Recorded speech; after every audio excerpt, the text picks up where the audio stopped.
Agreement. Joining me now, Democratic Congresswoman Karen Bass of California. She's a member of the Foreign Affairs and Judiciary Committees. Always good to see you, Congresswoman. Thanks for joining me here on a Saturday. Your overall reaction to what transpired at the White House with the president meeting with that North Korean official and then announcing summit's back on? Well, I think that he sees the summit almost as the goal because the Korean leader hands him a big envelope. He gets excited by that. He comes out and says that, you know, it was a very good statement. I don't think it makes much sense, and it just makes me wonder what will actually happen in this summit. I think the sad thing is, though, is that world leaders know how to play President Trump, and I'm sure there'll be a lot of pomp and circumstance. Maybe there'll even be a big parade, and it's no telling what he will agree to. The idea that we would start negotiations with the summit, that really should be at the end. I don't know what we are actually going to get out of this. His goal is the complete denuclearization of North Korea, and I don't believe there's any indication of that from the North Korean leaders at all. Well, I guess the definition of what denuclearization means on both sides needs to be more clearly spelled out. But the president told reporters that human rights abuses were not discussed in the Oval Office yesterday with this North Korean official. How big a deal was that? But then think about at the same time, are you not willing to at least consider that the issue of human rights has already come up in other talks and that it probably would come up on June 12th?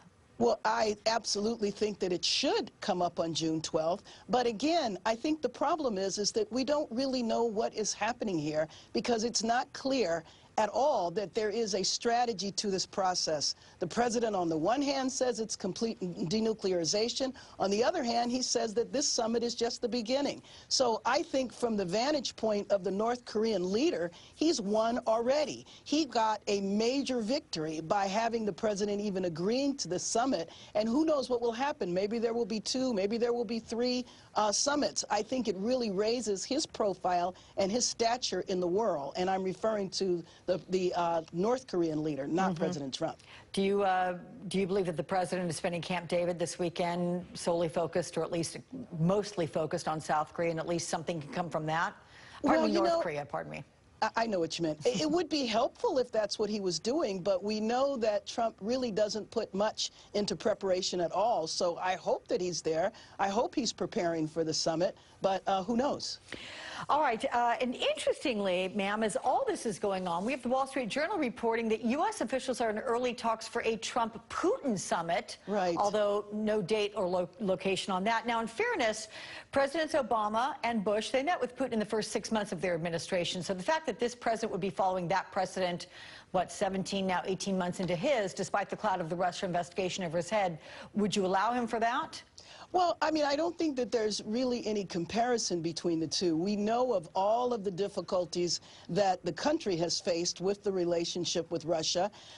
And so, to me, though, the concern that I was raising about the North Korean leader is similar with Putin. The president, I believe, likes to have summits. He likes to have the pomp and the circumstance. What is the content? What is the strategy behind even having this at this point in time?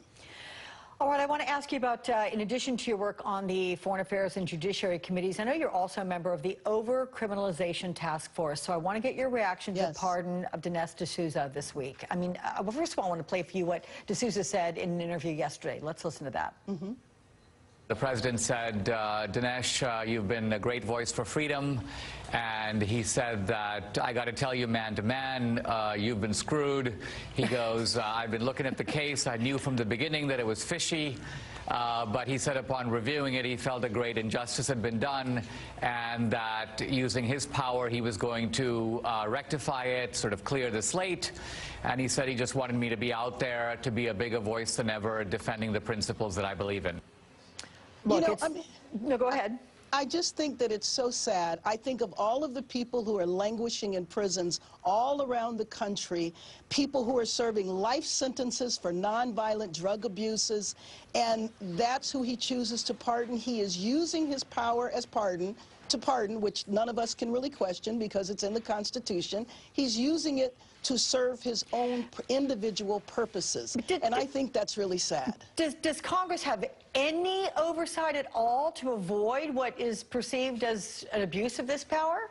Well, you know, it would take a change of the Constitution. I certainly introduced legislation many months ago to prohibit the president from pardoning members of his family, but really it would take a constitutional change. And I think that this is a power that he could use in such a constructive way, and it's so sad to see him using it just for his own individual purposes. He's trying to send a message. He's trying to send a message to all of the people who are under indictment and under investigation that, you know, don't feel you have to cooperate. Whatever you say, don't worry, I will pardon you down the line. And I think that that's a despicable use of presidential power. I want to also get your reaction to the president using his weekly address today to once again attack Democrats for not funding his border wall. Here it is.